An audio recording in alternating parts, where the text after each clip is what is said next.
Hi guys, welcome to my channel and this lecture of arithmetic progression practice session. तो आज के इस lecture में हम लोग यहाँ पे सीखने वाले हैं कुछ क्वेश्चंस को यहाँ पे एक्चुअल में प्रैक्टिस करने वाले हैं। अर्थमेटिक प्रोग्रेशन मैंने लास्ट टाइम आपको पढ़ाया था और उस पर बेस्ड मैंने कुछ क्वेश्चन यहाँ सेलेक्ट करे हैं जिनको हम लोग इस लेक्चर में सॉल्व करेंगे। तो चलिए स्टार्ट करते हैं अपने पहले क्वेश्चन से। ये कह रहे हैं हाउ मैनी टाइम्स टर्म्स रहा होगा ये, how many terms are there in the AP 20, 25, 30 ... 130। तो यहाँ पे आपसे पूछ रहे हैं नंबर ऑफ टर्म्स, ठीक है, और एक AP आपको यहाँ पे इन्होंने दे रखी है, ठीक है। ठीक है, तो ये AP क्या दे रखी है इन्होंने 20, 25, 30 ... और लास्ट टर्म इन्होंने दे रखा है 130। ठीक है, यहाँ समझने वाली बात जो है वो क्या है कि आप खुद ही सोच के देखो कि यहाँ फर्स्ट टर्म क्या कह रहे हैं, ये 20 है, और फिर आपका देखो 20 से 25, 30, यानी कि D कितना हो जाएगा यहाँ पे कॉमन डिफरेंस, वो हो जाएगा 5। तो फर्स्ट टर्म क्या हो गया 20, डिफरेंस क्या हो गया 5। आपको नहीं पता इसमें कितने टर्म है, लेकिन ये आपका लास्ट टर्म है दैट इज़ 130। तो 130 को मैं मान लेता हूँ कि ये इसका nth टर्म है। तो nth टर्म का फॉर्मूला क्या होता है, A plus n minus 1 into D. तो A कितना दे रखा है 20 plus n minus 1 into d कितना है यहाँ पे 5 है, इक्वल्स 130। तो 20 को इस तरफ लेके जाओ तो 130 में से माइनस हो जाएगा, तो यहाँ क्या आ जाएगा n माइनस 1 इंटू 5 इक्वल्स 130 में से 20 जाएगा तो 110। ठीक है, अब इस 5 को आप यहाँ नीचे लेके आ जाओ तो ये n माइनस 1 कितना निकल के आ जाएगा 110 अपॉन 5, तो ये कितना हो जाएगा 22। और ये 1 जब माइनस है इस साइड जाएगा तो ऐड हो जाएगा, n क्या निकल के आ जाएगा 22 प्लस 1 यानी कि 23। तो 23 जो है आपका यहाँ पे करेक्ट आंसर हो जाएगा ऑप्शन नंबर बी। ठीक है,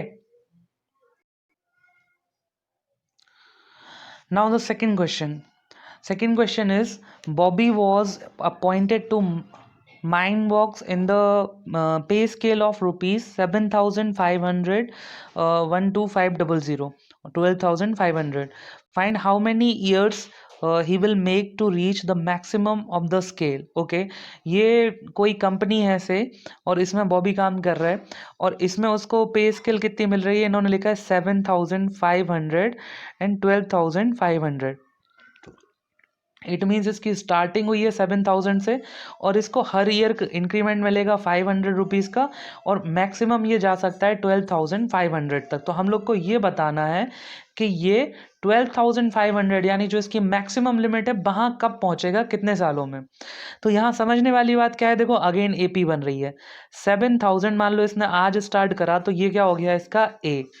500 का इसको हर साल इंक्रीमेंट मिल रहा है, इट मीन्स ये क्या हो जाएगा इसका D। और 12,500 इसकी मैक्सिमम लिमिट है, यानी ये इसको मान लो nth टर्म। तो आपको फिर फॉर्मूला ये हो गया कि n क्या है, मतलब कितने टाइम बाद ये जाएगा, तो आपको n निकालना है। तो आपको खुद ही पता है आप कौन सा फॉर्मूला लगाओगे, an equals a plus n minus 1 into D. तो an कितना दे रखा है 12,500, a कितना दे रखा है 7,000, n आपको निकालना है और d कितना दे रखा है 500। ठीक है, तो आप इसको यूज़ करो सीधा, 7,000 को इस तरफ लेके आओ, 12 में से माइनस होगा तो क्या हो जाएगा 5,500 इक्वल्स n माइनस 1 इंटू 500। 500 से इसको आप डिवाइड करोगे, ठीक है, 500 से आप डिवाइड करोगे तो n बाई 1 कितना आ जाएगा 5,500 अपॉन 500। 0 से 0 कैंसिल और 5 से 5 कटा तो क्या आ गया 11, यानी कि 11 इसका सही आंसर हो जाएगा ऑप्शन नंबर A। 11 सालों के बाद वो अपनी मैक्सिमम लिमिट पे पहुंच जाएगा। ठीक है, चलो नेक्स्ट क्वेश्चन। ये कह रहे हैं find the first term of an AP whose 8th and 12th term. उसका 8th एंड 12th टर्म इन्होंने दे रखा है कितना है 39 एंड 59 रिस्पेक्टिवली। ठीक है, तो यहाँ आप कुछ मत करो, यहाँ एक काम करो, आपको दे रखा है 12th टर्म और 8th टर्म। मैंने आपको बताया था 12 और 8 के बीच में डिफरेंस कितना है 4, तो यानी ये 4D की वैल्यू देगा। और 59 और 39 इन दो के बीच का डिफरेंस कितना है 20, यानी यहाँ से D कितना निकल के आ जाएगा 5। D कितना आ गया 5। अब आप सोच के देखो 8th टर्म 39 था, तो इसका मतलब क्या है 8th टर्म क्या होता है A प्लस 7D, ये कितना है 39 है। तो ए आपको निकालना है, तो ए प्लस 7 इंटू डी कितना आया 5 इक्वल्स 39। ये कितना हो जाएगा 35। 35 वहाँ जाके 39 में से माइनस होगा तो ए की वैल्यू कितनी आ जाएगी 4। और 4 आपका आंसर कौन सा है, बी ऑप्शन। ठीक है, तो option number B is your correct answer. Now next question, ये कह रहे हैं that is an okay there is an AP होगा, there is an AP 135 dot dot dot which term of this AP is 55। यहाँ आपको इन्होंने एक AP दे दी और AP कौन सी है 1 फिर 3 फिर 5 डॉट डॉट डॉट, ये पूछ रहे हैं 55 इसका कौन सा टर्म होगा। ठीक है, तो सबसे पहले यहाँ A कितना है 1 हो गया, 1 से 3 जा रहा है 2, फिर 2 का डिफरेंस है तो D कितना हो जाएगा यहाँ पे 2 हो गया। और इसको मैं मान लेता हूँ कि ये nth टर्म है, मुझे तो ये बताना ना कि कौन से नंबर का टर्म होगा, तो मैं n की वैल्यू निकाल लूँ कि कौन से नंबर का ये टर्म है। तो again A N equals A plus N minus 1 into D.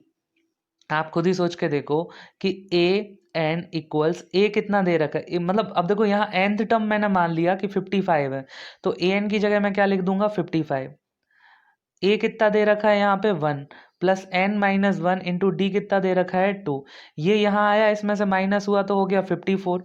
ये जो है फिर एन माइनस 1 इंटू 2 है तो 2 यहाँ डिवीजन में आ जाएगा तो कितना हो जाएगा 27। ये किसके इक्वल हो जाएगा एन माइनस 1 के। तो एन क्या आ जाएगा, एन आ जाएगा 27 प्लस 1 यानी कि 28। तो 28 आपका करेक्ट आंसर है। 28th टर्म जो होगा वो 55 होगा। Option number D is your correct answer. Question number 5. Find the lowest number in an AP such that the number of all the terms, okay, sum of all the terms is 105 and greatest term is 6 times the least। ठीक है, अब आप ये देखो कि आपको lowest number निकालना है जिस एक एपी का, जिसका देखो आप खुद सोच के देखो, ये कह रहे हैं सम ऑफ एपी एस एन जो है मान लो एन टर्म का कितना दे रखा है 105। और ये कह रहे हैं कि जो उसका लास्ट टर्म है, ग्रेटेस्ट टर्म कौन सा होगा जो लास्ट होगा, और लीस्ट टर्म कौन सा होता है, स्मॉलेस्ट कौन सा होता है जो फर्स्ट टर्म होता है। तो सबसे पहले तो आपको फर्स्ट टर्म ए निकालना है, और ये दे रखे हैं कि लास्ट टर्म जो है वो 6 times of the first term है। तो आप ऐसे समझ लो कि ए एन में मान लेता हूँ एन टर्म है तो A N is 6a। Clear है, और फॉर्मूले के हिसाब से ये कितना होना चाहिए A plus N minus 1 into D. Clear है। अच्छा, दूसरी चीज ये कि सम ऑफ एन टर्म क्या होता है n by 2 into a plus l. ये कितना दे रखा है 105 इन्होंने। क्लियर। अब यहां से अगर देखो तो n बाई 2 लास्ट टर्म मैंने क्या दे रखा है 6a, ये कितना हो जाएगा 105। तो a प्लस 6a कितना हो जाएगा 7a। ये क्या आ जाएगा 7a into n upon 2 equals 105। Clear है। अच्छा, 7 से आप इसको काट दो तो कितना आ जाएगा 7 1 जार 7 और 7 5 जार 35। तो a इंटू एन यहाँ पे जो आएगा a इंटू एन ये 15 इंटू 2 यानी कि 30 आ जाएगा। तो एक डेटा तो ये हो गया अपने पास। ठीक है, चलो दूसरी चीज की अब बात करते हैं। अब अपने पास ये चीज हो गई, अब अपने सामने दूसरी चीज क्या है कि 6a equals a plus N minus 1 into d. यहाँ से इसको आप लेके आओगे तो ये कितना हो जाएगा 5a equals n minus 1 into d. ठीक है, ओके। अब यहाँ ए एन की वैल्यू 30 दे रखी है तो यहाँ पे आप, अच्छा आपको ए निकालना है तो एन हटा दो तो 5a इक्वल्स क्या आएगा, इसको मैं लिख ले रहा हूँ 30 अपॉन ए माइनस 1 इंटू डी। एक मिनट, अपन ये करते ही नहीं है क्योंकि यहाँ पे देखो फिर डी भी है जो यहाँ पे किसी काम का नहीं है, अननोन टर्म है। उससे बेटर यहाँ अपन लोग एक चीज़ देख सकते हैं कि ए और एन जो है ये कितने हैं 30। ठीक है, यानी ए और एन का जब आप मल्टीप्लाई करो तो 30 आता है। तो अब आप खुद सोच के देखो कि 30 के आप कितने फैक्टर्स यहाँ पे यूज़ कर सकते हो सकता है ए 1 हो और ये 30 हो, एक चीज़ हो गई। हो सकता है ए 2 हो और ये 15 हो एन टर्म्स। ठीक है, ये भी हो सकता है कि ये इसका उल्टा हो कि ए 15 हो और सिर्फ 2 टर्म हो उसमें। ठीक है, हो सकता है ए 5 और ये 6 हो, 5 6 का भी सेट बन सकता है, 10 3 का भी सेट बन सकता है। तो यहाँ समझने वाली बात क्या है कि ए की ये पॉसिबल वैल्यू है, देखो 5 भी हो सकती है, 10 भी हो सकती है, 15 भी हो सकती है। हो सकता है ये ऐसे हो कि ए 5 हो और ये 6 हो, एन जो है, हो सकता है ए 10 हो और ये 3 हो, अपना number of terms. A n 30 है ना, ए एन कितना है 30 है, अपन से पूछिए ए की वैल्यू। अब उसको और सॉल्व करने का कोई मतलब नहीं है, यहीं देख लो, ये हो सकता है 15 इंटू 2 हो, सिर्फ 2 टर्म्स हो और ए की वैल्यू 15 हो। इट मीन्स कि यहाँ option number D all of this correct हो जाएगा कि ए की इन तीनों में से कोई भी वैल्यू हो सकती है। ठीक है ना, समझ में आया? अगर नहीं आया है तो आप कमेंट सेक्शन में लिख देना, मैं फिर से इसको एक्सप्लेन कर दूंगा एक बार। सिक्स्थ देखते हैं, find the 15 terms of the sequence. एक सीक्वेंस दिया, इसका 15 टर्म पूछ रहे हैं, तो सीक्वेंस क्या है 20, 15, 10 डॉट डॉट डॉट। यहाँ देखो आपका ए क्या हो गया 20, अगला टर्म कब आ रहा है जब आप -5 कर रहे हो, उसके बाद -5 कर रहे हो तो अगला टर्म। तो अब देखो यहाँ नेगेटिव डिफरेंस आ गया, तो डी क्या आ गया यहाँ -5 और ए क्या आ गया 20। क्लियर है? अब ये आपसे क्या पूछ रहे हैं कि आपको क्या निकालना है 15 टर्म। तो आपको खुद पता है कि ए एन इक्वल्स क्या होता है A plus N minus one into D, यानी कि 15 टर्म क्या होगा ए प्लस 14d। तो ए कितना है यहाँ पे 20 प्लस 14 और डी कितना है यहाँ पे -5। तो 14 इंटू 5 कितना हो जाएगा -70 और 20 -70 करोगे तो -50 आपका यहाँ पे करेक्ट आंसर हो जाएगा। तो -50 यानी कि option number C is your correct answer. 7th question, ये कह रहे हैं a sum of money capped in a bank amount to rupees 1 to 40, 1 to 14, okay sorry, ये है 1 to 40, 1240 इन 4 years एंड 1600 इन 10 ईयर्स। ठीक है, तो ये आपको बताना है, ये सिंपल इंटरेस्ट पे हो रहा है। और फाइंड द सम, कि स्टार्टिंग में आपने कितना सम इन्वेस्ट करा था। तो आप सोच के देखो कि अगर मान लो मैं यहाँ पे ए अमाउंट ऑफ सम, देखो ए पी कैसे है ये, क्योंकि जब सिंपल इंटरेस्ट की बात करते हैं तो एक फिक्स अमाउंट, जैसे आपने 1000 रुपये अगर लगाए और इस पे आपका हर साल का 10% का इंटरेस्ट है, यानी 100 रुपये अगर आपका इंटरेस्ट बढ़ रहा है, तो ये अगले बार आपका कितना हो जाएगा 1100 फर्स्ट ईयर के बाद, सेकेंड ईयर के बाद ये कितना हो जाएगा 1200, यानी ये 100 बार बार ऐड होता है। तो इसलिए सिंपल इंटरेस्ट क्या होगा, हमेशा एपी में होगा। ये चीज़ आपको यहाँ याद रखनी है। दूसरी चीज़, अब आप खुद सोच के देखो कि जैसे मान लो मैंने ए रुपए लगाए होंगे, तो फर्स्ट 1 साल के बाद ये कितने हो जाएंगे A1, 2 साल के बाद A2, 3 साल के बाद A3। और ठीक है, सॉरी मैंने उल्टा बोल दिया, 1 मिनट रुको। मैंने मान लो पहले लगाए A1, फर्स्ट टर्म कहलाएगा ना जिसको अपन ए बोलते हैं। तो फर्स्ट ईयर के बाद ये कितना होगा A2, सेकेंड ईयर के बाद होगा A3, ठीक है, उसके बाद थर्ड ईयर के बाद होगा A4 और फिफ्थ ईयर के बाद कितना होगा A5। मैं कहना क्या चाहता था, मैं ये आपको बताना चाहता हूँ यहाँ पे कि 4 साल के बाद जब ये आएगा तो ये अपना A4 हो जाएगा यहाँ पे। ठीक है, चलो मैं कर ही देता हूँ आपको। सबसे पहले तो ये आपसे क्या कह रहे हैं कि 4 सालों के बाद वो हो गया है 1240। ठीक है, और 10 सालों के बाद वो हो जाता है कितना, वो हो जाता है आपका 10 सालों के बाद कितना हो गया 1600। तो अब सबसे पहले तो आप डिफरेंस निकाल लो। तो डिफरेंस कैसे निकलेगा, इन दोनों का डिफरेंस है 6, यानी 6d की वैल्यू मिलेगी। और इन दोनों के बीच का डिफरेंस कितना है 1240, तो 60 ऐड करोगे तो 13 हो जाएगा, और 300 ऐड करोगे तो ये तो 360। तो आपका d यहाँ से कितना निकल के आ जाएगा 60। तो सबसे पहले तो आपको d मिल गया, d कितना है 60।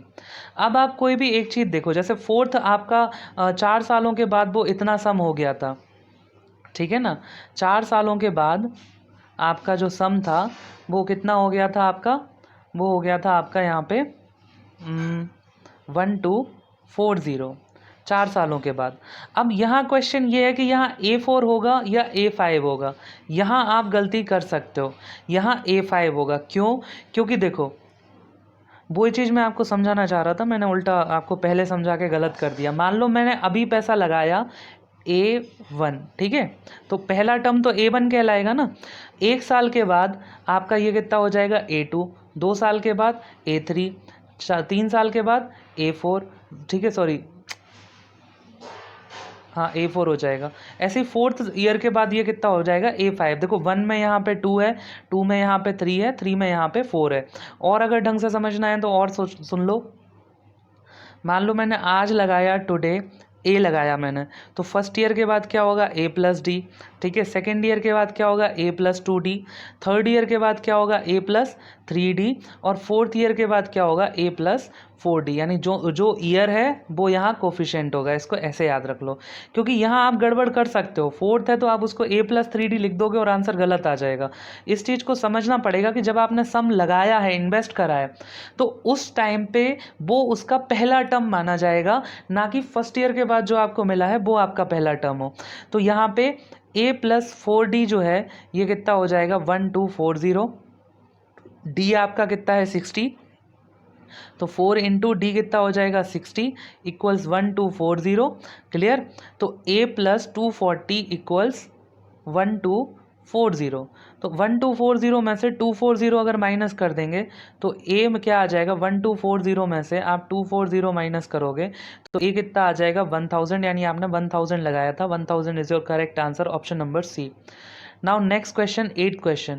A sum 15 is divided into 3 parts which are in AP, and the sum of the squares of those numbers, okay, sum of their squares is 83.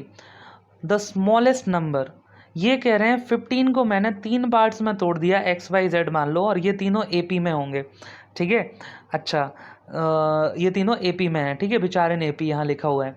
अब इन x का अगर मैं x square plus y square plus z square करूँ तो आएगा 83। तो अब आपको करना क्या है कि ये करना पड़ेगा। अब यहाँ करने का सबसे बढ़िया ट्रिक क्या होती है कि अगर आपको कभी भी AP में ये चीज़ पूछे, उससे एक आसानी होती है, क्योंकि अगर कभी भी AP में पूछे या कभी भी कंजिक्यूटिव नंबर्स के बारे में पूछा जाए तो आप क्या किया करो, अगर 3 नंबर आपको मानने हो तो आप क्या करा करो, आप किया करो x माइनस 1, x और x प्लस 1, ये 3 नंबर। अब आप देखो ये भी तो AP में है कि नहीं है, ये बताओ आप, ठीक है ना। जब कंसिक्यूटिव नंबर्स की बात आए तो आप इनको मान सकते हो। अब यहाँ AP की बात हो रही है तो मैं क्या मान लेता हूँ, मेरे पास ऑप्शन है, या तो मैं पहले टर्म को A मानूँ, दूसरे को A प्लस डी, तीसरे को A प्लस 2d मानूँ, या फिर मेरे पास क्या ऑप्शन है जो मैं अभी अप्लाई करूँगा। दूसरा ऑप्शन क्या है कि मैं एक को मानूँ A माइनस डी, बीच वाले को A और तीसरे वाले को A प्लस डी। क्लियर है। तो अब जब मैं ऐसा करूँगा तो मुझे क्या फ़ायदा है, ये कह रहे हैं इन 3 नंबर का सम जो है वो 15 है, तो जब मैं इन 3 नंबर्स को ऐड करूँगा, A minus D plus A plus D, जब मैं ऐड करूँगा तो मैंने क्या देखा, D से D कट गया और 3A की वैल्यू कितनी आ गई 15। क्लियर है। तो यहाँ पे 3 क्या हो जाएगा 5, सॉरी A क्या हो जाएगा 5। क्लियर है। तो ये एक तरीका यहाँ पे हो सकता है करने का इस चीज़ को, ठीक है। अच्छा, दूसरी चीज़ ये देखो इधर ही आ गया सबसे पहले, तो अब इस पे आप यहाँ पे वेरीफाई भी कर सकते हो कि ये क्या कह रहे हैं कि इनके स्क्वायर्स का सम, मतलब a minus D square plus A square plus A plus D square, ये क्या आ रहा है 83। यहाँ समझने वाली बात क्या है आपकी कि अब आप सोच के देखो कि इसका स्क्वायर करोगे तो क्या आएगा ए स्क्वायर प्लस डी स्क्वायर और माइनस 2AD, यहाँ ए स्क्वायर आएगा और यहाँ पे क्या आ जाएगा A square plus D square plus 2AD, ठीक है। ये क्या आ गया आपका 83। अब सोचने वाली बात क्या है कि ए आपका यहाँ पे 5 है। अब हम लोग कर क्या रहे हैं, यहाँ पे ये जो बीच में ए है ये 5 है। क्लियर इतनी सी चीज़, ठीक है। अब हम लोग को एक्चुअल में निकालना क्या है, smallest number a minus D. तो आपको d भी तो पता होना चाहिए ना कि d क्या है, ठीक है। तो उस चीज़ के लिए अपन यहाँ पे क्या कर रहे हैं, उस चीज़ के लिए हम लोग ये कर सकते हैं, यहाँ पे देखो ये तरीका है जो मैं आपको बता रहा हूँ, आप दूसरे तरीके से भी कर सकते हो। यहाँ इसको आपने कट करा तो इससे ये कैंसिल हो गया, यहाँ क्या आ जाएगा 3A square plus D square, sorry 2D square आएगा यहाँ पे क्योंकि 2 बार d था, इक्वल्स 83। अब 3A स्क्वायर यहाँ करना है, a क्या है 5, तो a स्क्वायर 25, 25 इंटू 3 75 आ जाएगा। तो 2D स्क्वायर इक्वल्स क्या आ जाएगा 83 माइनस 75, और इसमें से जब आप इसको हटाओगे तो ये क्या आएगा 538, ठीक है। 8 आ जाएगा, 2D स्क्वायर की वैल्यू क्या आ गई 8, तो D स्क्वायर की आ गई 4 और D की आ जाएगी प्लस माइनस 2, ठीक है ना। तो प्लस माइनस 2 जब आप करोगे तो दोनों ही चीज़ें हैं, आप दोनों तरफ से भी सीरीज़ बना लो। तो आपका जो स्मॉलेस्ट टर्म है, अब आपको मैं बता ही देता हूँ, रुको यहाँ पे मान लो मैंने क्या करा, प्लस माइनस 2 मेरे पास है, ठीक है। मैं पहले +2 ले लेता हूँ, तो ये टर्म क्या हो जाएगा 5 - 2 यानी कि 3, ये क्या है 5 और ये क्या हो जाएगा आपके सामने 7। स्मॉलेस्ट टर्म क्या कहलाएगा अभी 3। चलो अब अगर मान लो मैंने नेगेटिव लिया होता, -2 लिया होता, यहाँ पे -2 लिया होता इसकी जगह, तो क्या होता, ये टर्म क्या हो जाता, माइनस माइनस प्लस होते तो 7, ये 5 और ये 3, तो अभी भी क्या होता स्मॉलेस्ट टर्म 3 होता, तो 3 आपका यहाँ करेक्ट आंसर हो जाएगा। अच्छा, इसको करने का एक और तरीका क्या था, ठीक है, आपको इतना नहीं करना पड़ता, जस्ट आपको थोड़ा सा हिट एंड ट्रायल करना होता है इस जगह पे। देखो आपका ये पता चल गया कि a - d, a और a+d जो है, ए आपका 5 है, ये कंप्लीट पता चल गया, और इन तीनों का सम 15 था। इसका मतलब क्या है कि इन दो का मिला के 10 रहा होगा, और इन दो का अगर 10 रहा होगा तो 10 के आप दो ऐसे फैक्टर देख लो जिनका सम 10 हो, तो उसमें क्या क्या हो सकते हैं, अब आप खुद सोच के देखो। उसमें आपके टर्म्स क्या हो सकते हैं, 3 7 हो सकते थे, 2 8 हो सकते थे, 4 और 6 हो सकते थे। ओके चलो, ये यहाँ काम नहीं करता क्योंकि आपके 6 और 8 भी यहाँ ऑप्शन में है, तो आपको फिर वेरीफाई करना पड़ता है 83 में, ठीक है ना। तो आप इसको छोड़ो, आप उसी तरीके को अपनाओ, ठीक है। आप तो जैसे अभी करा था मैंने आपके लिए, ठीक है। चलो नेक्स्ट क्वेश्चन, 9th क्वेश्चन है, नंबर 15 इज, अच्छा ये तो मैं अभी करा ही चुका हूँ आपको। 10th क्वेश्चन पे आते हैं, how many natural numbers between 300 to 500 are multiples of 7, ठीक है। तो ये भी अब देखो एपी का क्वेश्चन है। अब देखते हैं जरा क्या करना होता है ऐसे क्वेश्चंस में। आप देखो, आपसे ये कह रहे हैं कि 300 उठाओ आप और 500 उठाओ, और इनके बीच में मुझे तो वो कह रहे हैं कि 7 के मल्टीपल्स कितने हैं ये बताना है। तो सबसे पहले तो ये देखो कि 300 के जस्ट बाद 7 का मल्टीपल कौन सा होता है। तो इसको आप जब 7 से डिवाइड करोगे तो 7 4 जार कितना होता है 28, तो 2 बचेगा। 20 जब आएगा यहाँ पे तो 21 क्योंकि डिवाइड हो जाता है, यानी अगर यहाँ पे 301 होता तो ये कम्प्लीटली डिवाइड हो जाता। इसका मतलब क्या है कि यहाँ पहला नंबर क्या होगा 301 जो 7 का मल्टीपल है, फिर अगला मल्टीपल 308 होगा, ऐसे डॉट डॉट डॉट डॉट। 500 में देखो कि यहाँ इससे छोटा सबसे बड़ा कौन सा नंबर है जो 7 का मल्टीपल है, तो आपको पता है 490 कट जाएगा, 49 होता है क्योंकि, और इसमें 7 और ऐड करोगे तो 497 जो है ये लास्ट टर्म होगा जो 7 का मल्टीपल होगा 300 से 500 के बीच में। क्लियर है इतनी सी चीज़। तो ये एक एपी बन गई। देखो इनमें क्या है, सॉरी इनमें क्या है कि 301 से लेके 8 तक 7777 कॉमन डिफरेंस है।